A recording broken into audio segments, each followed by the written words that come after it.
Shalom ou bracha, mes chers amis, pour la troisième partie de notre paracha. Tout à l'heure, on a parlé de Nahash et puis de Hamas, etc. Et d'où venait le terme de Hamas. Alors, la Gemara, on l'avait vu, qui est dans Sanhedrin, Ayin He 75, nous disait Eres Nahash ben Shenav Omed. Le poison et le venin du serpent se trouvent entre ses dents. Maintenant, qu'est-ce que ça veut dire exactement, cette phrase que la Gemara nous dit? Alors, le grand Nakadosh, Rabbi Shimshon, mais Ostropoli, c'était un très très grand Mekouba, il est Hachem Itkom et Damo, que Dieu venge son sang, il a été assassiné, qu'Hachem venge son sang. Ce grand tzaddik, il nous rapporte au nom de Hazal, au nom de Hachamim, de nos sages, En anahash memit. Il nous dit, écoute-moi bien, ce n'est pas le serpent qui tue. Et là, ahet memit, mais c'est la faute. Quand on fait une faute, malheureusement, c'est ça qui nous détruit. Chez Kena Ota Emtsaï, parce que lorsque tu regardes la lettre intermédiaire du mot Nahash, c'est le het, comme on le voit maintenant. Et la lettre Emtsaït et la lettre du milieu du mot Satan, ça veut dire le Satan, c'est la lettre tête. Donc Nahash, que le serpent, la lettre intermédiaire, c'est le het, et dans Satan, c'est le tête. Et qu'est-ce que ça fait, het et tête? Ça fait het, ça fait la faute. Malheureusement, quand le Nahash il pique et il tue la personne, parce qu'on dit le venin se trouve entre ses dents, donc c'est ici, entre, eh ben c'est à cause de la faute que la personne risque de mourir. Et non pas à cause du Nahash lui-même, loin de là.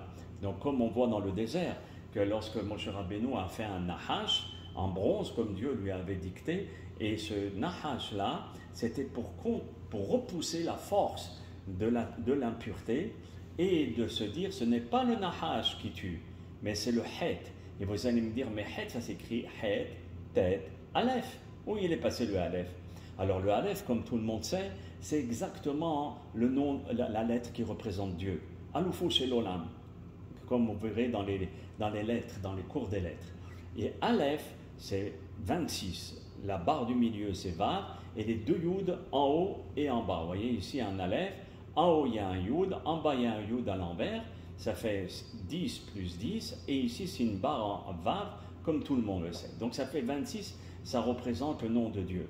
Pourquoi il n'y a pas le Aleph? Parce que lui, il a mis Kadosh Baruch Hu de côté. Et pourquoi s'il l'a mis de côté, c'est pour cela qu'il s'est fait avoir par le Nahash et le Satan et qu'il a fauté.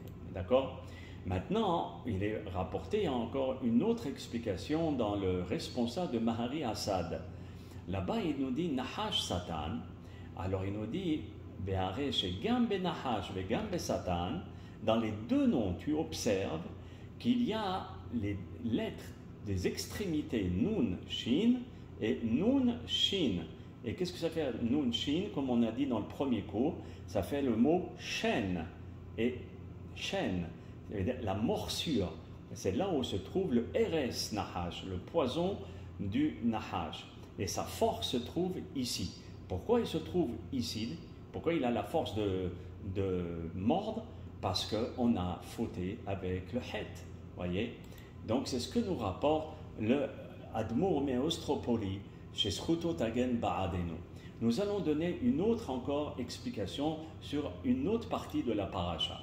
Dans l'écouté Haver Ben Haïm, là-bas dans le Resh, au début du volume 3, il rapporte tous les minhagim du Hatam Sofer, Rabbi Moshe Sofer. Et il dit, si vous voulez rechercher dans le livre, ça commence par le Dibur HaMathil ou Brolium, dans cette référence-là. Et là-bas, qu'est-ce qu'il nous dit? Il nous dit que l'arche, il y avait un Tzohar. Tzohar ta'aseh la teva, comme la Torah nous dit dans le verset Tetzaïm. Cela veut dire, il y avait une fenêtre qui se trouvait dans la teva. On va voir qu'est-ce que c'est Tzohar. Est-ce que c'est une fenêtre ou une pierre précieuse? Alors, ici Rashi nous dit, il rapporte le Bereshit Rabbah, il nous dit Yesh Omrim Halon. Il y en a qui nous disent que c'est une fenêtre qui est éclairée grâce à la lumière du jour.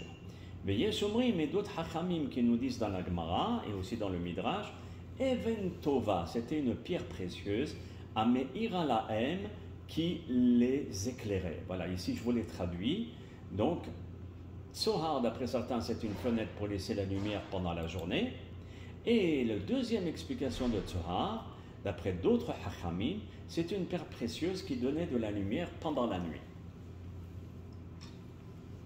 Maintenant, vous allez me dire, alors qui c'est qui a raison?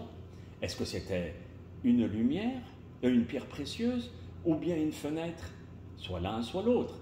Alors, regardez. Ici, nos Hachamim, le Hatam Sofer, il nous dit comme ça. Halon Yom. Pendant la journée, Halon, ça veut dire la fenêtre. Pendant la journée, parce qu'elle éclairait grâce à la lumière du jour.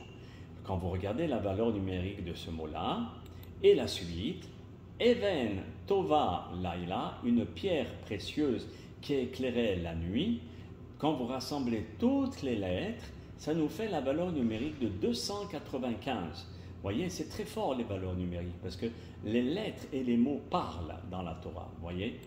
Et maintenant, 295, c'est Tzohar, qui veut dire une fenêtre ou une Even Tova. Donc les deux, ils ont raison, parce que la valeur numérique, c'est exactement 295, et Tzohar, c'est aussi bien une fenêtre qu'une pierre précieuse.